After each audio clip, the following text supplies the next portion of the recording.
The sun was setting over the alleyway, casting long shadows on the cracked pavement, and the distinct murmur of life continued on its relentless path while I sat there on the cold, unforgiving ground. A wisp of smoke curled above the empty bottles strewn about, remnants of last night's desperate high like monuments to my own demise. A life wasted, I thought, as I rubbed my hands together to fend off the growing chill. My fingers trembled, not just from the cold, but from the dire craving that gnawed at my gut. I was alone, even with the weight of the world packed into that narrow corridor. I was born in a small town in Ohio, the kind of place where the brick buildings wore more grime than paint, and everyone knew each other's business. Home was a rickety box of neglect, my parents barely scraping by, more preoccupied with their own demons than with mine.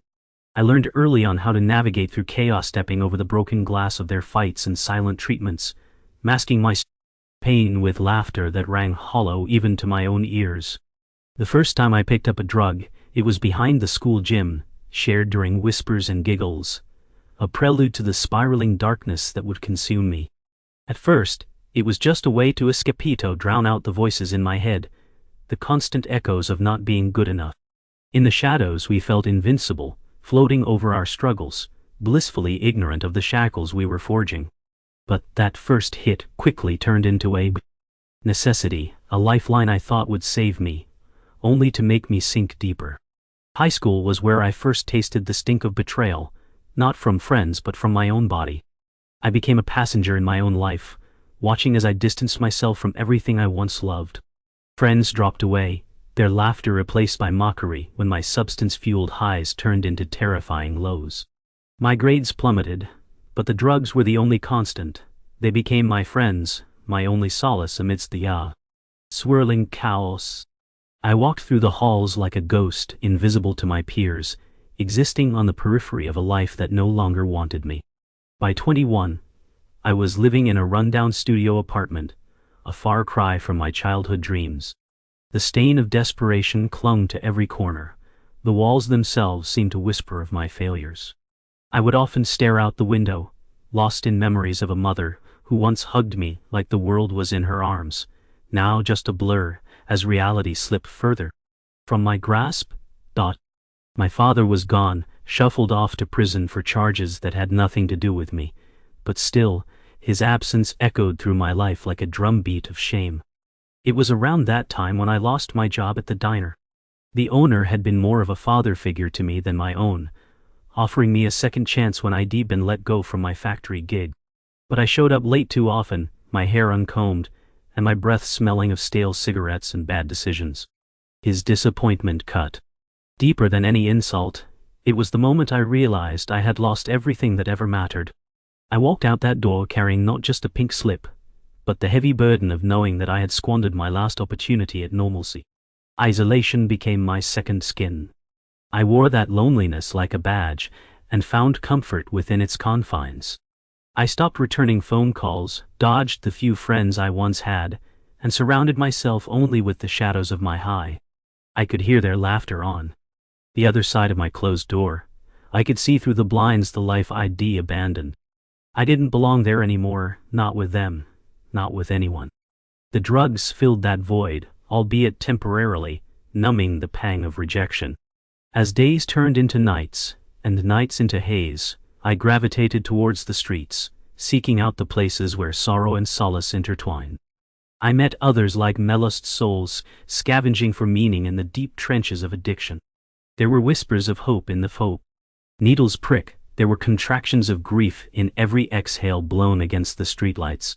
I made friends with dealers, and they taught me the art of survival. It became a twisted bond of shared dependence. We were not just users, we were warriors fighting our own demons together, or so I convinced myself. Alex was a veteran of these alleyways, his laughter ringing out like a coping mechanism drawing me in. We shared stories of lost loves and betrayal, fueled by the pain of our pasts. V often talked of dreams we'd misplaced somewhere. Along the way he had wanted to be a firefighter, to save lives instead of squandering them away. But addiction, like a cruel joke, had written our futures with a different ink. We became inseparable, his company a temporary balm to my suffocating loneliness. Then one night, the darkness hit harder. A deal gone wrong flipped our lives upside down. There were flashing lights, angry shouts, and sirens wailing like banshees. The chaos ensued, and as I watched from across the street, Alex was dragged away in handcuffs, his wild laughter snuffed out like a candle suffocated by the wind. My heart sunk deep, a reminder that I was alone, always alone. And now that lonely fortress had birthed an even more crushing solitude. The days turned into weeks without him, and I numbed the pain by burying myself deeper into the only thing I had left, the drugs. They became my reality as vibrant colors faded into nothingness. I was losing control, not just of my life but of what little sanity I had left. I stopped eating or caring, trading thoughts of sustenance for whatever would hit my veins the hardest. And one evening I lay in a stupor, the emptiness of my existence washing over me like a tidal wave, sweeping me out to sea. The walls closed in. The shadows whispered things I couldn't bear to hear. In a moment of reckless abandon, I pulled out the last remnants of hope I had been clinging to, the little bag that contained my escape. As I curled up on that frigid floor, I pressed it to my chest, feeling loneliness wrap itself around me like an unwanted lover. I closed my eyes, bracing myself for what came next, a descent into an abyss that promised no return. As the realities of my choices swirled in dark waters I no longer wanted to fight. The world faded in and out as I lay there on the floor, teetering on the edge of unconsciousness, my pulse pounding in sync with the chaos of my thoughts. I clenched the bag tighter in my fist, convinced it was the only thing left that could silence the pain. The monsters in my head were relentless, tearing apart the fragile threads of hope that had once woven the remnants of my sanity together. But the darkness, that seductive lullaby, beckoned with a dangerous certainty. I could see flashes of light, laughter from days that felt like lifetimes ago, when I wasn't just a shell of a person. Moments dripped through my consciousness, me mother, kneeling beside my bed, whispering dreams she had for my future. The warmth of her embrace that felt like a fortress against the harshness of the world. I could almost taste that love, heavy on the tongue, buried deep beneath swaths of regret and addiction. But now? Those days seemed like echoes of a forgotten past, drowned beneath the weight of choices I could barely comprehend. But tonight, I wanted. The addiction screamed for satisfaction, clawing at the edges of my resolve. I licked my lips, dried from neglect, but all I could focus on was the promise of euphoria lurking inside the crinkled bag. I scrunched my eyes shut, trying to summon strength I no longer felt. Maybe this one last hit would turn back time, undo what I had done, bring Alex back, bring back the laughter and the dreams. With hesitant movements, I poured the contents onto the dirty floor, my heart racing with anticipation and dread. My body buzzed with longing and a strange painful clarity. This would be my last call down into the depths. The door creaked open unexpectedly, and I jolted upright, scattering the powder as panic gripped me. "What the hell are you doing?" a voice demanded. It belonged to Maya, a woman I had met through my disjointed web of street friends. Her face, normally paved with indifference, twisted with concern that felt like a fleeting comfort. "Get out," I rasped, fury bubbling through the haze, wondering how long it would take before she decided to intervene. "No. Look at you," she yelled, stepping deeper into the room. "You can't keep doing this. Alex is in jail. This won't bring him back. You're killing yourself." I couldn't bear her words, the harshness cutting through my bullshit like a knife through fog. Tears stung my eyes, and with an iron grip on my humiliation, I shook my head. "You don't understand. You don't know what it's like." But Maya stood firm, her expression softening, layered with the wounds of her own experiences. "I do know. I've been there. We've all been there. But if you keep dragging yourself down, you won't get to see the light again." Her voice echoed in the corners of my mind, where desperation once thrived unchallenged, filling the empty spaces I had left open to the drugs. I wanted to scream, to shove her away, and return to my solitary numbness. But the truth started to seep through, a reminder that even ghosts deserve compassion. I looked around the room at the remnants of my life. Peeling wallpaper, dusty corners, empty bottles that told tales of days spent chasing shadows. The toys of my send. Past lined the shelves, haunted now by memories of happier days. It felt surreal, the bitterness of addiction laced with the sorrow of lost love. I dropped my head into my hands. Tears streamed down my cheeks like a slow, toxic river. Maya took a tentative step closer, her voice lowered to a whisper. "Let me help you. You don't have to face this alone." The silence was heavy, thrumming with the weight of past decisions, laden with the stark reality that life wouldn't be better by succumbing to my succumbing. Demons. I felt a flicker of desperation battling against my lethargy, the instinct to fight wavering, like a candle's last flicker before snuffing out in an inhospitable wind. Wiping my tears, I made a decision. One that didn't promise happiness or redemption. Just a slight chance for survival.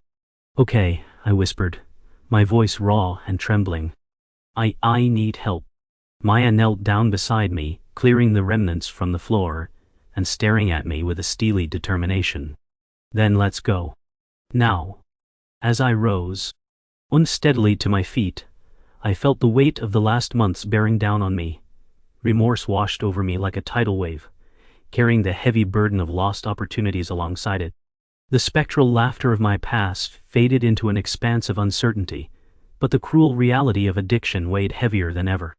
Maya led me into the cold grip of the night, and for the first time in what felt like an eternity, I stepped outside into the fading glow of streetlights, the chaotic rush of life unfolding around me. People drifted by, completely unaware of the storm raging within. In the coming weeks, recovery was a battleground of jagged emotions and brutal truths. I found myself in a group therapy program, where the stories shared mirrored my own, each soul a prisoner to their chains, desperate for understanding. We laughed, cried, and even relapsed together, yet those raw moments birthed an unbreakable bond. Even as I faced the harsh consequences of my actions, I couldn't bury this renewed connection. There were nights when withdrawal clutched at my throat, taunting me, reminding me how easy it would be to slip back, to find solace in the very things that had stolen my life. Many times the hollow yearning gnawed at me. I often caught a glimpse of familiar faces holding their own struggles, googling for the same solace through pills or needles. But each time I reached those trenches, I took a step back, focusing instead on the hope that simmered just beneath the surface. Like a candle's glow flickering valiantly against the darkness. But hope doesn't erase reality. My life became a series of hard lessons, learned losing my job at the diner too often kept me on a tightrope of despair.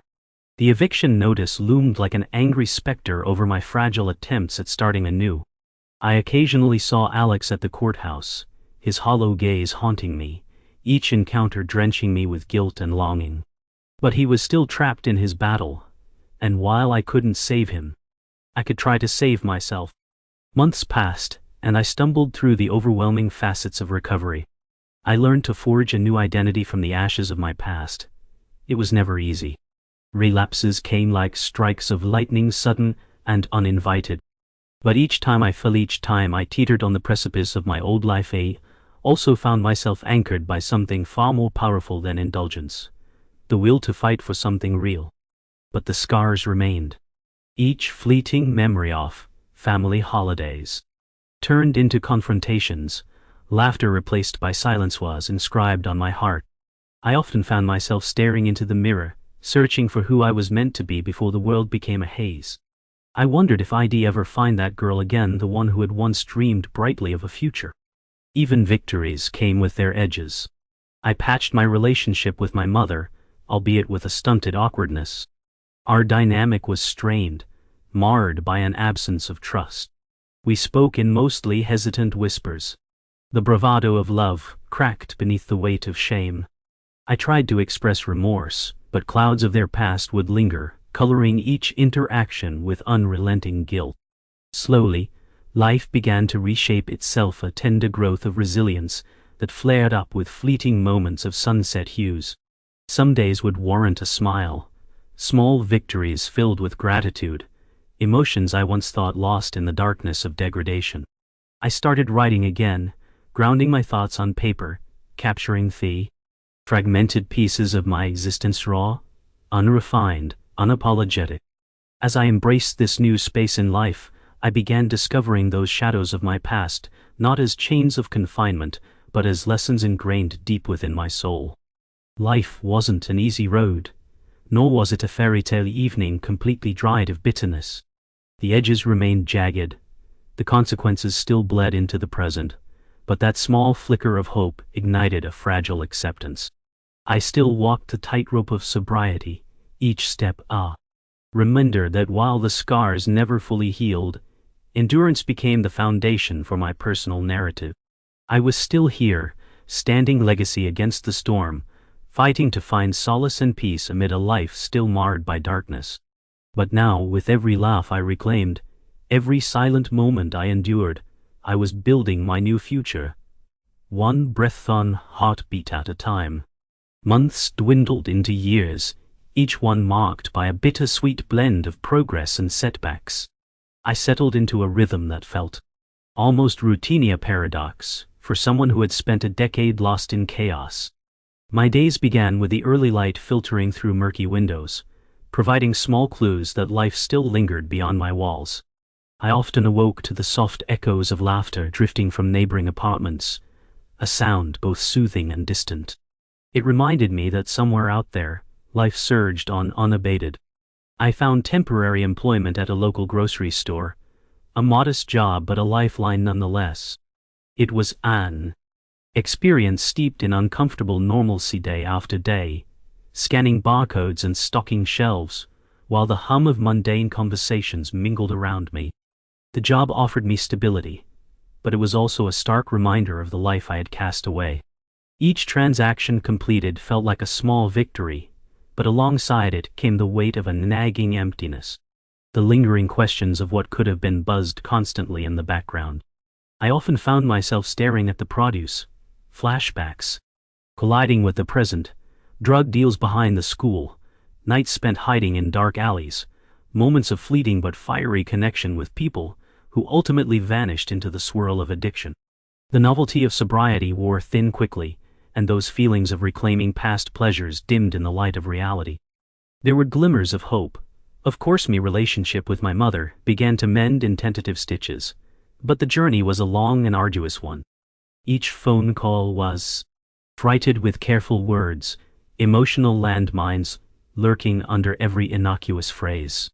I watched her anxiety twist into worry lines across her forehead every time we talked, fearing a slip-up would echo louder than any moment of clarity. One fateful evening, months into my new reality, I sat across from her at a small cafe, tucked away in our old neighborhood, same cafe I used to visit as a child. She looked older, the weight of forgiveness written on her features, yet still caught in the fierce grip of pain. The faded walls held memories that flickered through the fluorescent lights, a ghost of laughter unspooled into uncomfortable silence. "Do you want to talk about it?" she finally asked, her voice steady but caution lacing the words. I blinked, aware of the multitude of scars that decorated my introspective past. "About what, Mom?"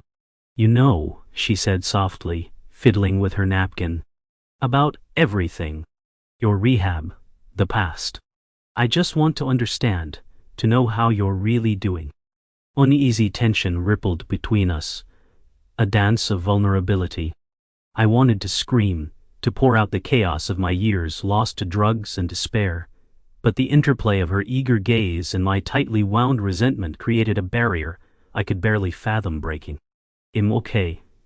I mean, it's hard, but I'm trying," I said, cringing at how hollow the words sounded. "Trying is good," she replied cautiously, "but I need to know that you've come to terms with what happened. That you're not just avoiding the truth." Those words struck deep. I wanted to tell her I was facing my demons, negotiating with the shadows, but the reality was that I built a facade of being better around me. Beneath it, the truth remained a gnarly knot, tethered to nights that haunted my sleep, those feelings of isolation that had become my only companion. Something cracked in me as I pressed my lips together, feeling the weight of her concerns spilling over. Clenching my hands firmly on the table, I let the silence linger, a still, point amidst the storm. I don't want to hurt you anymore. I hate how I made you feel. I don't want to lose you again, she whispered finally, her voice trembling with emotion. It was a simple line, but it shattered something inside me, a long stifled yearning that sprang forth against a backdrop of endless apology. We had lost so much to my addiction years spent in silence, in bitterness, in anger. I thought I had swallowed my remorse in those low moments, but here across the table, exposed and vulnerable, I was finally ready to share the weight of that history. I've carried that guilt for so long, I managed to say, each word a small surrender. I thought breaking free would mean putting that life behind me. But it lingers, like a shadow that just won't budge. Tears welled in her eyes as she reached across the table, her fingertips brushing against my skin. "I'm proud of you," she said softly. "Real progress isn't just about quitting. It's about facing your truth, and you're doing that. You're stronger than you know." Her words hung in the air, a fragile connection that momentarily tethered us to the past, a reminder that maybe, just maybe, I could learn to forgive myself too. Weeks blurred into a mundane rhythm of work and interaction, and though there were days that scraped raw against my resilience, I found solace in small victories. I began attending meetings regularly. The group became an unexpected lifeline. Here, I was surrounded by a cast of characters who wore their scars, openly sharing their battles with candidness that both terrified and inspired me.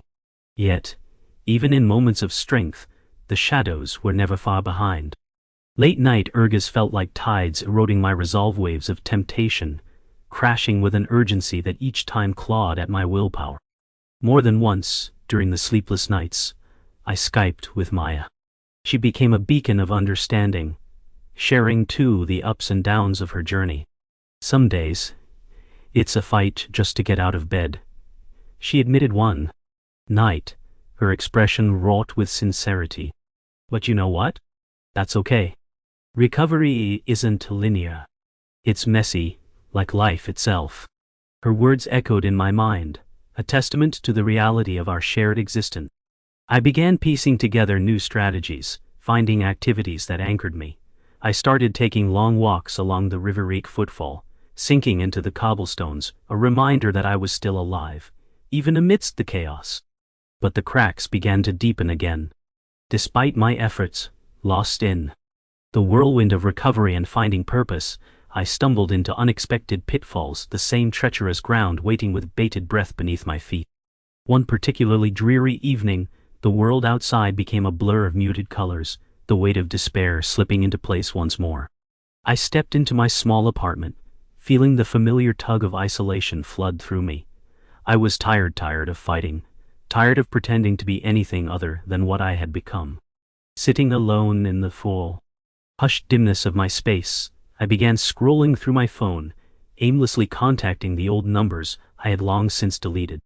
I felt an insatiable hunger creeping in, the gap, birthed by unresolved feelings, turned into an inescapable itch. Scrolling through social media, I saw images of friends laughing, faces aglow with joy. Seen from the outside, their lives seemed vibrant, light years away from the gray enclave that had become mine. Over and over my thoughts circled back to Alex, the shadowy figure from my past now cloaked in regret. I hadn't seen him since the last court date, and it gnawed at me in ways I couldn't articulate, stitching together fragments of memories I still clung to. The way he laughed, the reckless abandon mirrored in each shared moment of oblivion. I sank deeper into my thoughts, the winds outside howling as the evening loomed closer. Who was I now, without him? Could I dare to grapple with the consequences of our actions, the mistakes we forged amidst the tempest of addiction? I refused to wallow. I wanted to fight. The longing twisted deep, and before I could stop myself, my fingers danced over the screen, re-entering the numbers I vowed never to call again. And just like that, it was Dawn I dialed. The familiar voice on the other end sent chills down my spine, fear and familiarity intermingling as I stumbled for words. The conversation was a whirlwind of anxiety and anticipation. I found myself drawn into the cadence of a world I had thought I escaped. Tread softly into the echo of his laughter, as we shared stories of the roads we had traveled. Behind the laughter, a haunting familiarity lingered of every quaint joke, held the undeniable weight of addiction as it weaved through our exchange. "We could been so much more, you know," he mused half-heartedly, the weight of the truth heavy in his voice. "Life is fickle like that." I could feel the air growing thick, urging me to reclaim this connection, but the truth always hung like an oppressive fogan, was treading familiar territory of withering hope. "I miss it," I confessed quietly, realizing just how real the danger lay. "Me too," he admitted, but the silence that followed felt fraught with unvoiced threats. That night, I wrestled with temptation as images of the life I had left behind washed over me, dark, exhilarating, and fundamentally flawed.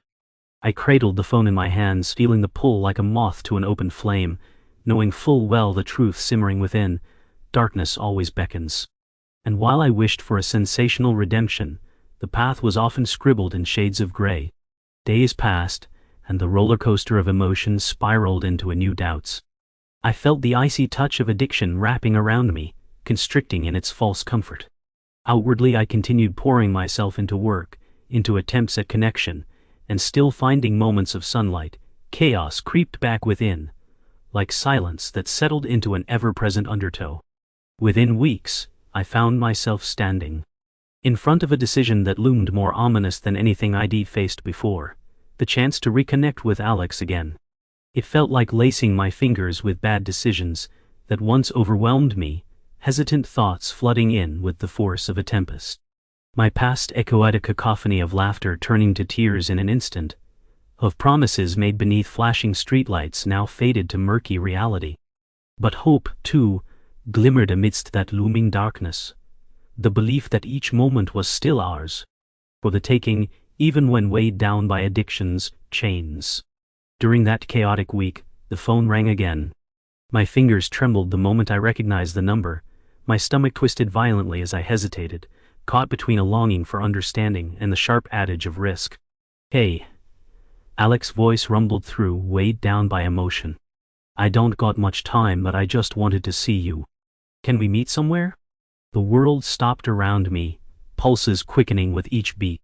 Could I risk it? Would I dance again, at the edge of oblivion? Despite rational thoughts clashing in my mind, I felt the pull to the abyss like a siren song beneath the waves. I took a deep breath and replied, my voice shaky, "Sure.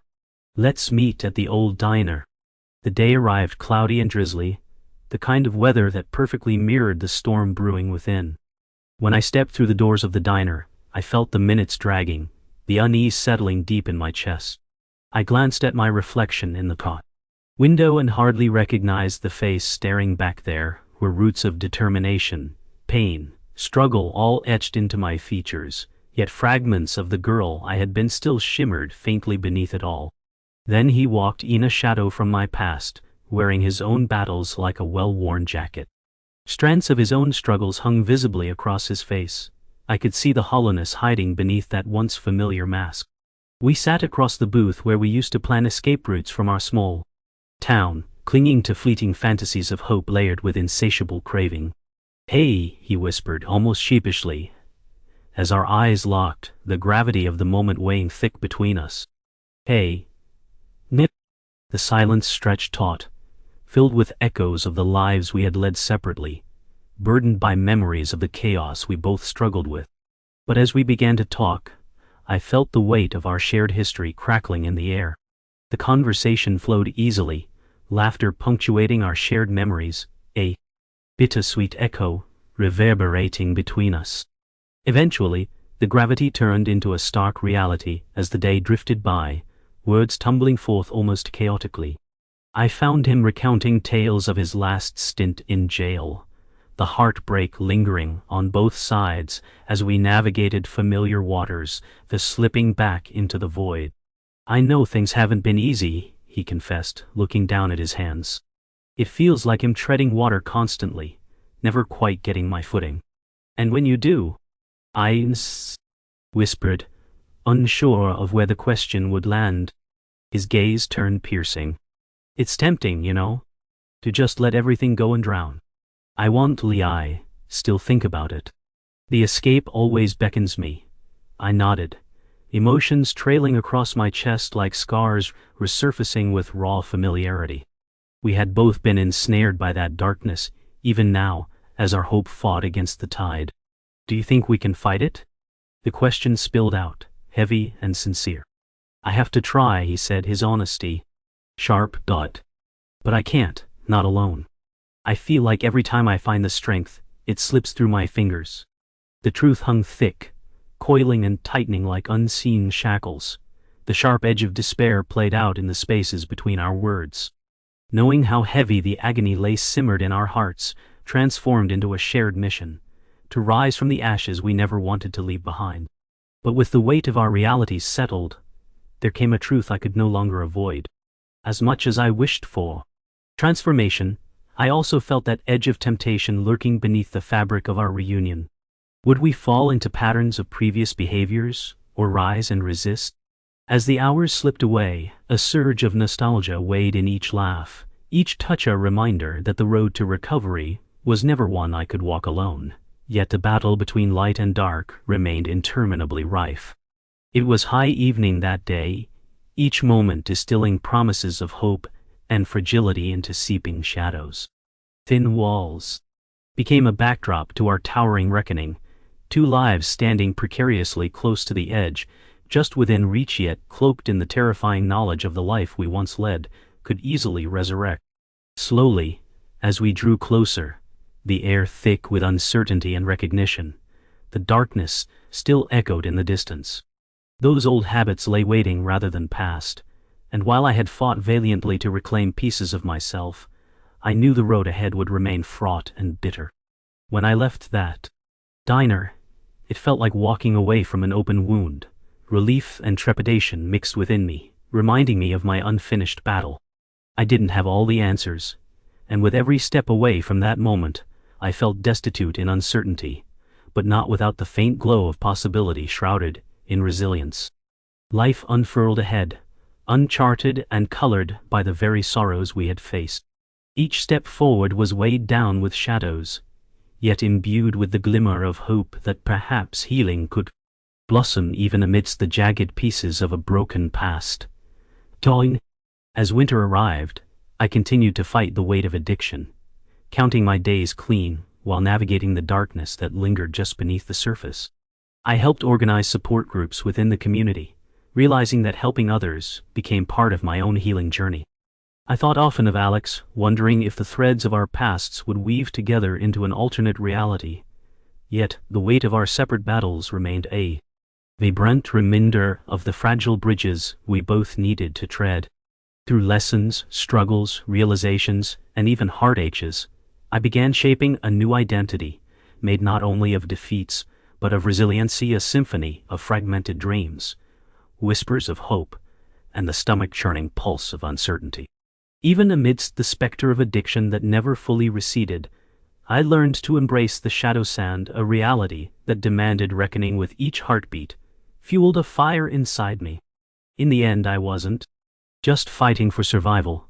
I was learning to reclaim myself bit by bit, letting the tentative connections grow stronger as I faced the specter of my past. Everything was still raw and unresolved, but maybe that was okay. Perhaps the beauty lay not in redemption, but in the chaos of fighting Bacan, ode to resilience within the uncertain journey that stretched out before us. A testament to the real battles that life often demands we confront in the search for meaning. Life remained unfinished. Lingering tapestry, edited with heartbreak and joy that had no clear conclusion. Instead, I learned to embrace the reality that every step forward with all its imperfections was a step toward still chasing my own light, seeking to dwell in the space of hope amidst the chaos.